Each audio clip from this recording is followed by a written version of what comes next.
Rishis kitchen. இன்னைக்கு நம்ம பார்க்க போறது பாசுந்தி. வாங்க எப்படி பண்றதுன்னு பார்க்கலாம். இப்போ பாசுந்தி செய்யறதுக்கு என்னென்ன இன்கிரிடியன்ஸ் வேணும்னு பார்த்துக்கலாம். 2 ஸ்பூன் கேஷ்யூ நட், 2 ஸ்பூன் பாதாம், 2 ஸ்பூன் பிஸ்தா, ஏலக்காய் பொடி. சில பேருக்கு ஏலக்காய் பொடி ஃப்ளேவர் பிடிக்காது, ஸோ அவங்க எடுத்துக்க வேண்டியதில்லை. அப்புறம் கலருக்காக குங்குமப்பூ, அப்புறம் நான் முக்கால் கப் சுகர் எடுத்து வச்சிருக்கிறேன். அப்புறம் 1 லிட்டர் பால். வாங்க இப்போ நம்ம பாசுந்தி செய்ய ஆரம்பிக்கலாம். பாசுந்தி செய்யறதுக்கு முடிஞ்ச அளவுக்கு நான்ஸ்டிக் பேனை எடுத்து வச்சுக்கோங்க. ஏன்னா அப்போதான் சைடில் தங்குற ஏடெல்லாம் எடுத்து விடுறதுக்கு ஈஸியாக இருக்கும். வாங்க இப்போ நம்ம எடுத்து வச்சிருக்கிற பாலை ஊற்றி காய்க்கலாம்.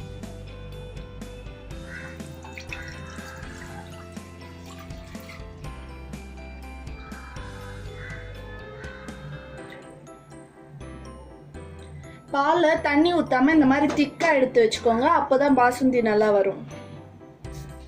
இங்கே பார்த்தீங்கன்னா இப்போ பால் மேலே ஏடு தங்கியிருக்கும். இதை லைட்டாக எடுத்து உள்ளே தள்ளி விடுங்க. ஏன்னா இந்த பாசுந்திக்கு ஏடுனால தான் டேஸ்ட்டே. அப்புறம் சிம்மில் வச்சுட்டு ஒரு 15 மினிட்ஸ் நல்லா கொஞ்சம் பால் சுண்டுற வர காய்ச்சிக்கலாம்.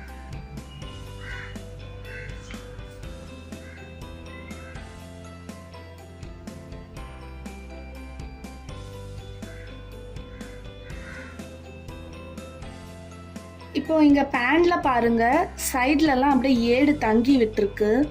இதெல்லாம் இலக்கி உள்ளே விடுங்க. இந்த மாதிரி சுற்றியும் இருக்கிறதையும் இலக்கி உள்ளே தள்ளி விடுங்க. பாலை நல்லா இப்படி அடி வரை கிண்டி விடுங்க, இல்லைன்னா ஒரு மாதிரி அடி பிடிச்சிரும். அதனால கிண்டிக்கிட்டே இருங்க. பாருங்க, பால் இப்போ நல்லா கொஞ்சம் நல்லா சுண்டுன மாதிரி இருக்கு. இப்போ இதில் நம்ம எல்லா நட்ஸையும் சேர்த்துடலாம். இப்போ நான் எல்லா நட்ஸையும் இந்த மாதிரி பொடியாக்கி வச்சிருக்கிறேன். பொடியாக்கிட்டு சேர்த்துக்கோங்க. இப்போ பொடியாக்கி வச்சிருக்கிற பிஸ்தா,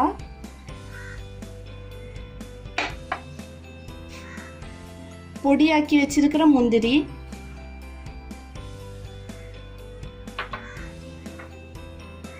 அப்புறம் பொடியாக்கி வச்சிருக்கிற பாதாம். அப்புறம் அதுலேயே நான் கொஞ்சம் பாதாமை நல்லா அரைச்சி பொடியாக்கி வச்சுருக்கேன். ஏன்னா அதை போடும்போது இன்னும் கொஞ்சம் திக்காக வரும். அதனால கொஞ்சம் அரைச்சி பவுடர் ஆக்கி வச்சிருக்கிறேன்.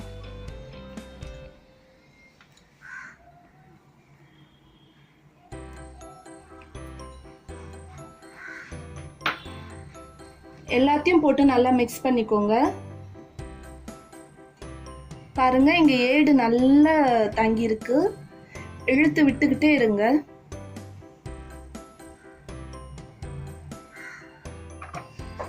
நான் 3/4 கப் சுகர் எடுத்து வச்சிருக்கிறேன். இப்போ என்னோட டேஸ்ட்டுக்கு 3/4 கப்புன்றதுனால நான் 3/4 கப் எடுத்து வச்சிருக்கேன்.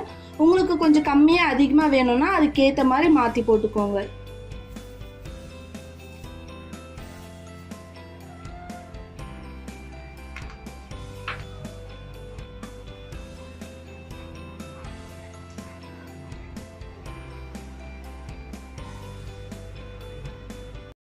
பாருங்க, நம்மளோட பாலெல்லாம் சுண்டி நல்லா க்ரீம் மாதிரி ஆயிடுச்சு. இப்போ இந்த ஸ்டேஜில் ஏலக்காய் தூள். நான் ஸ்டார்டிங்கே சொன்ன மாதிரி இது ஆப்ஷனல் தான். யாருக்கு இந்த ஃப்ளேவர் பிடிக்குமோ அவங்க ஆட் பண்ணிக்கோங்க.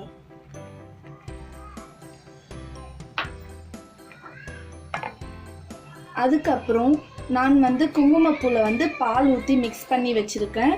இப்போ அதையும் ஆட் பண்ணிடலாம். எல்லாத்தையும் போட்டு நல்லா மிக்ஸ் பண்ணிக்கோங்க.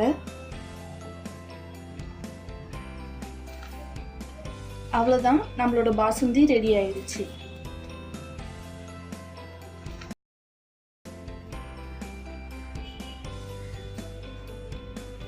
பாருங்க, நம்மளோட கிரீமி பாசுந்தி ரெடி ஆயிடுச்சு. இப்போ இதை நம்ம டேஸ்ட் பண்ணி பார்ப்போம். பாருங்க, எடுக்கும் போது எவ்வளோ கிரீமியா வருது.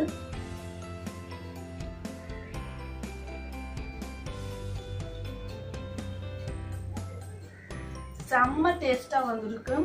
இந்த ரெசிபியை நீங்களும் உங்களோட வீட்டில் ட்ரை பண்ணி பாருங்கள். உங்களுக்கும் கண்டிப்பாக இந்த ரெசிபி ரொம்ப பிடிக்கும். உங்களுக்கு என்னோட சமையலை பிடிச்சிருந்தா என்னோட சேனலுக்கு சப்ஸ்கிரைப் பண்ணுங்கள். பக்கத்தில் இருக்கிற பெல் பட்டனை ப்ரெஸ் பண்ணிடுங்க.